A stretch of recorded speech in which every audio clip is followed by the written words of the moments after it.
Jack Jonella, Zeus Coffee pala dapat pero biglang lumiko sa Farm Fresh. Buding Duremdes, ibang red team ang pinuntahan. Good day ka trending, this is Ron Michael, the voice artist of this channel. Ngunit bago natin yung pag-usapan, huwag mong kalimutan mag-subscribe and click the notification bell para updated ka sa latest Pilipinas volleyball trends. Opisyal nang inanunsyo ng Farm Fresh Foxies ang pagpunta sa kanila ni veteran libero Jack Jonella. Si Jack ay nagstay para sa Signal sa loob ng 11 years. Tawag nga ng ilan sa kanya, siya ang most loyal player ng kahit na sinong team sa PVL. Di maikakaila ang defensive skills ni Jack. Sadyang nawalan siya ng playing time simula nang magkaroon ng mga bagong liberos ang Signal tulad nila Bia General, Jelay Nunag, Don Makandili Katindig at Judith Abil.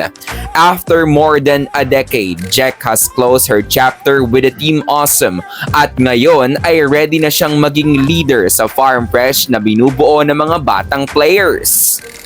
Pero alam nyo ba, supposed to be papunta si Jack sa Zeus Coffee, pero last minute ay sa sister team pala ng Zeus na Farm Fresh ang punta nito. Kung inyong titingnan ang lineup ng Foxies, mukhang tila hindi playing time ang pinakarason kung bakit umalis ng Signal si Jonella. Sa ngayon kasi mayroon ng 4 na liberos ng Farm Fresh at makakatuwang ni Jack sa pag-build up ng defense ng team sila Kay Lazo, Julia Angeles at Janelle Delerio na kapwa mga ginagamit talaga in the past conferences. Kung baka magkaroon pa ng pagkakataong hindi kasama sa 14-woman lineup si Jack in some of their games dahil madami nga kasing pwedeng maging libero ang team.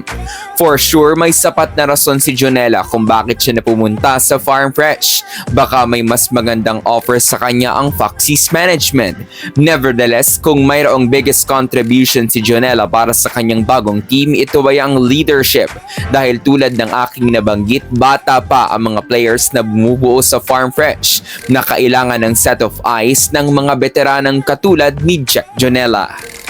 Usapang libero pa din, opisyal nang inanunsyo ng Charity Go Crossovers ang kanilang pag-release kay Buding Duremdes, gayon din kay EJ Laure. In our previous video, ating nabanggit na si Buding ay tila magkakaroon ng reunion with Coach Shaq De Los Santos na kanyang former mentor sa FEU at sa Petron, and she will join the Signal HD Spikers. Subalit mayroong changes. Kung si Jack Jonella ay sa sister team nagpunta, ito namang si Buding Duremdes ay sa ibang red team pala ang bagong team. Si Buding sana ang magiging kapalit na libero ni Jack sa Signal, pero dahil hindi natuloy, mukhang magsistick si Coach Shaq sa libero tandem nila Don Katindig at Judith Abil.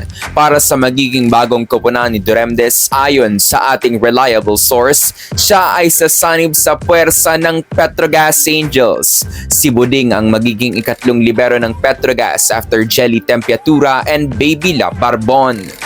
Kung ating titingnan ng skills, may kakayahan si Duremdes na maging main libero ng koponan, lalo't mayroong mga history of inconsistency sila Tempiatura at Barbon in the past conferences of the Angels. For now, mag-aantay tayo ng official announcement mula sa Angels management. Kailangan din natin itong tutukan. Baka kasi last minute ay magkaroon na naman ng changes.